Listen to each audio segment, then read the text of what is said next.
భోగాపురం విమానాశ్రయం టేకాఫ్కు సిద్ధమైంది. ఇవాళే ఎయిర్పోర్ట్కు లైసెన్స్ వచ్చింది. 100% ఆపరేషన్కు సిద్ధమైనట్లు కేంద్ర మంత్రి రామ్మోహన్ చెప్పారు. ఇప్పటికే ఎయిర్పోర్టు భద్రత CISF చూస్తోందని వివరించారు. ప్రధాని మోదీ తేదీ ఖరారు చేస్తే అల్లూరి సీతారామరాజు విమానాశ్రయ ప్రారంభానికి ముహూర్తం పెట్టేస్తామని చెప్పారు.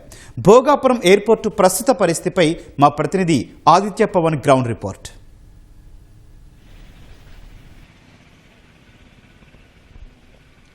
గౌతమ్, వికసిత ఆంధ్రప్రదేశ్లో మొట్టమొదటి అంతర్జాతీయ విమానాశ్రయం, ఉత్తరాంధ్ర గేమ్ చేంజర్. ఆంధ్రప్రదేశ్ ప్రజలందరికీ కూడా అభివృద్ధికి ఒక సూచికగా భావించుకోవచ్చు. అదే అంతర్జాతీయ విమానాశ్రయం, అల్లూరి సీతారామరాజు అంతర్జాతీయ విమానాశ్రయం భోగాపురానికి లైసెన్స్ వచ్చింది. ఒకసారి చూసినట్టయితే భోగాపురం విమానాశ్రయం 2026 చాలా కీలకమైనటువంటి సంవత్సరంగా భావించుకోవచ్చు.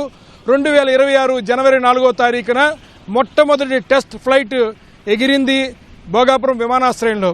తిరిగి మళ్ళీ జూలై 6వ తారీఖు 2026 లైసెన్స్ వచ్చింది.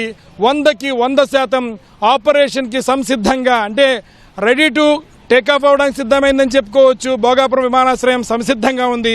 ఈ విషయాన్ని కేంద్ర విమానయాన శాఖ మంత్రి కింజారపు రామ్మోహన్ నాయుడు కొద్దిసేపటి క్రితం ప్రకటించారు. ఈరోజు భోగాపురంలో ఉన్నత అధికారులతోటి, GMR సంస్థ అధికారులతోటి అందరితో కూడా సమావేశం జరిగింది. మొత్తం 100% ఆపరేషన్కి సంసిద్ధంగా ఉంది. ప్రధాని మోదీ తేదీని ఖరారు చేస్తే భోగాపురం విమానాశ్రయం ప్రారంభించుకోవడానికి ముహూర్తం ఖరారైపోయినట్టే. అందులో భాగంగానే ఈరోజు లైసెన్స్ వచ్చింది.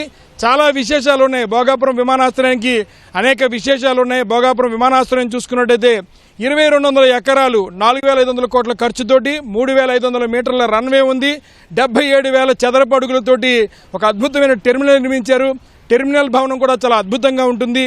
ముఖ్యంగా ఉత్తరాంధ్ర ప్రాంతాన్ని చూపించేటువంటి ఫ్లయింగ్ ఫిష్ ఆకారంలో ఈ టెర్మినల్ భవనాన్ని రూపొందించారు. అనేక ప్రత్యేకతలు ఉన్నాయి. పూర్తి గ్రీన్ ఫీల్డ్ ఎయిర్పోర్ట్గా భోగాపురాన్ని భావించుకోవచ్చు. ముఖ్యంగా భోగాపురం ఎయిర్పోర్టు 2 వైపులా టేకాఫ్ అవ్వచ్చు, అలాగే 2 వైపులా కూడా విమానాలు ల్యాండ్ అవ్వచ్చు, వెళ్ళవచ్చు. అటువంటి అనేక ప్రత్యేకతలు భోగాపురం విమానాశ్రయానికి ఉన్నాయి. ప్రధాని మోదీ తేదీని ఖరారు చేస్తే ముహూర్తం ఖరారైపోతుంది. ఇప్పటికే అన్నీ సంసిద్ధమయ్యాయి. ఆపరేషన్కి సంసిద్ధంగా ఉంది. మరోవైపు భోగాపురం విమానాశ్రయానికి అనుసంధానంగా 7 రహదారుల్లో 5 రహదారులు పూర్తయ్యాయి. మరో 2 రహదారులు మరికొద్ది రోజుల్లో పూర్తి చేయడానికి సంసిద్ధంగా ఉన్నారు. విశాఖపట్నం ప్రజలు భోగాపురం వెళ్ళడానికి కావాల్సినటువంటి అన్ని సౌకర్యాలని ఏర్పాటు చేస్తున్నారు. ముఖ్యంగా అందులో భాగంగా 20 ఎలక్ట్రానిక్ వెహికల్ EV బస్సులను సంసిద్ధం చేస్తున్నారు. అలాగే విశాఖపట్నంలో వివిధ ప్రాంతాలను సంసిద్ధం చేసి ఎయిర్పోర్ట్ లాంజులను ఏర్పాటు చేస్తున్నారు. వీటి ద్వారా ప్రయాణికులు సులువుగా భోగాపురం ఎయిర్పోర్ట్ చేరుకోవడానికి కావాల్సినటువంటి అన్ని ఏర్పాట్లు చేస్తున్నారు. ముఖ్యంగా దేశంలోనే ఒక అద్భుతమైనటువంటి నిర్మాణంగా చెప్పుకోవచ్చు. చాలా వేగవంతమైన నిర్మాణంగా భావించుకోవచ్చు. ఈరోజు కేంద్ర విమానయాన శాఖ మంత్రి కింజారపు రామ్మోహన్ కూడా ఇదే అంశాన్ని స్పష్టం చేశారు. చాలా అద్భుతమైన భవనం వచ్చింది, చాలా అందంగా వచ్చిందనే విషయాన్ని కూడా స్పష్టం చేశారు. భోగాపురం ఎయిర్పోర్ట్ ప్రారంభం అవడంతో ఉత్తరాంధ్రలో అనేక ప్రగతికి చోటు చేసుకునే అవకాశం ఉంటుంది. ఇటు శ్రీకాకుళం వారికి, విశాఖపట్నం వారికి, విజయనగరం వారికి అందరికీ దగ్గరగా ఉండేటువంటి ప్రాంతం. శ్రీకాకుళానికి 63 కిలోమీటర్లు, విశాఖపట్నానికి 45 కిలోమీటర్లు, అదే విజయనగరం తీసుకున్నట్టయితే 20 కిలోమీటర్ల దూరంలోనే భోగాపురం ఎయిర్పోర్ట్ ఉంది. ఇప్పటికే భోగాపురం ఎయిర్పోర్టు జాతీయ రహదారి అనుసంధానం చేసేటువంటి ట్రంపెట్ నిర్మాణం పూర్తయింది. అనుసంధాన రహదారులు చాలా వరకు పూర్తి చేస్తున్నారు.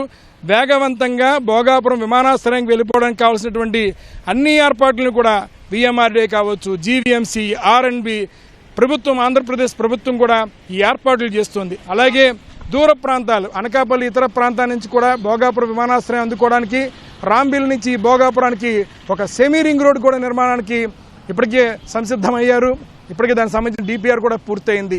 భోగాపురం ఎయిర్పోర్ట్ ప్రస్తుతం 100% ఆపరేషన్కి సంసిద్ధంగా ఉంది. అందులో భాగంగానే భోగాపురంలో ఒక వెదర్ సెంటర్ పనిచేస్తోంది. భోగాపురంలో ATC సెంటర్లు కూడా పనిచేస్తున్నాయి. డొమెస్టిక్ ఒక ATC ఉంటుంది, ఇంటర్నేషనల్ ఒక ATC ఉంటుంది. 2 ATC సెంటర్లు కూడా సంసిద్ధంగా ఉన్నాయి. మరోవైపు భోగాపురం విమానాశ్రయం సంబంధించినటువంటి భద్రత అంతా కూడా ఇప్పటికే CISF చేతిలో ఉంది. భద్రతా సంబంధించిన అంశాలన్నీ కూడా ప్రారంభమైపోయాయి. ఇక విమానాలు రాకపోకలకి సంసిద్ధంగా ఉంది. త్వరలోనే తేదీ ఖరారైనట్లయితే విమాన రాకపోకలకి సంసిద్ధంగా ఉంటుంది. అనేక అంతర్జాతీయ విమాన సంస్థలు కూడా ఇప్పటికే భోగాపురం విమానాశ్రయం కూడా ఎదురు చూస్తున్నాయి.